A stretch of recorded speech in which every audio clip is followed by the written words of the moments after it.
Hello, ഇന്ന് അമ്മയായിട്ട് ഉണ്ടായിരുന്നത്. അപ്പം അമ്മ വരുമ്പോൾ പായസം കൊണ്ടുവന്നിട്ടുണ്ടായിരുന്നേ. അപ്പോൾ ഉണ്ണി ഇതേ വിശന്നിട്ട് വയ്യാന്ന് പറഞ്ഞിട്ട് പായസത്തിൽ കൈയിട്ടുകൊണ്ടിരിക്കുകയാണ്. പായസപാത്രത്തിൽ കൈയിട്ട് തിന്നാണ്. പിന്നെ ഇതേ ആ ഡ്രസ്സൊക്കെ മാറൽ കഴിഞ്ഞിട്ടോ, പായസം കൊണ്ട് കുളിക്കലൊക്കെ ഉണ്ടായിരുന്നു. അപ്പോൾ ആ ഡ്രസ്സൊക്കെ മാറ്റിയിട്ട് ഇതേ നമ്മൾ വേറെ ഡ്രസ്സ് ഇട്ടിട്ടുണ്ട്. പിന്നെ ഉച്ച വരുമ്പോൾ ചായക്ക് കടി മേടിച്ചു കേട്ടോ. വേറൊരു ഹോട്ടലിൽ പോയിട്ട് കടി മേടിച്ചിട്ട് വന്നു. പിന്നെ ഈ പോണ വഴിയിൽ നിറച്ച് പുല്ലാനി പോവാട്ടോ. ഫുള്ള് പുല്ലാനിക്കാടാണ്. പുല്ലാനി നാട്ടോട് പറയതേ ഒരാൾ ഉറങ്ങി എണീക്കണുള്ളൂ കേട്ടോ. ഉറങ്ങി എണീച്ചെൻ്റെ പാട് കണ്ടില്ലേ. അപ്പോൾ ഉറങ്ങി എണീച്ച കുട്ടീനെ പഴംപൊരി കാണിച്ചിട്ടാട്ടോ ഉണർത്തിക്കൊണ്ടിരിക്കണത്. പിന്നെ പഴംപൊരി പരിപ്പുവടിയാണ് മേടിച്ചിട്ടുണ്ടായിരുന്നു. നല്ല രസമുണ്ടായിരുന്നു കേട്ടോ പഴംപൊരി. തീറ്റയ്ക്ക് യാതൊരു കുറവുമില്ല, കച്ചവടമില്ലെങ്കിലും തീറ്റയ്ക്ക് യാതൊരു കുറവൊന്നുമില്ല കേട്ടോ. പിന്നെ അതേ ഉണ്ണി അമ്മയുടെ കൂടെ പോയേ. അപ്പോൾ നമുക്കിപ്പോൾ കച്ചവടം എന്ന് പറയുന്നത് രാത്രിയിലാട്ടോ കൂടുതലും വരുന്നത്. പിന്നെ ഉണ്ണി പോയപ്പോൾ ഭയങ്കര ശോകമായിട്ടോ. എന്താ പറയുക, വേറെ ആരും ഇല്ല, ഭയങ്കര ശോകത്തിലാണ്.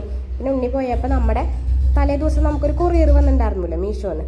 അപ്പം അതിന് കിട്ടിയിട്ടുള്ള ഈ കവർ ഇങ്ങനെ പൊട്ടിച്ച് സാറ്റിസ്ഫാക്ഷൻ നിർവൃതി അടഞ്ഞുകൊണ്ടിരിക്കുകയാണ്. അപ്പം അത്രയേ ഉള്ളൂ.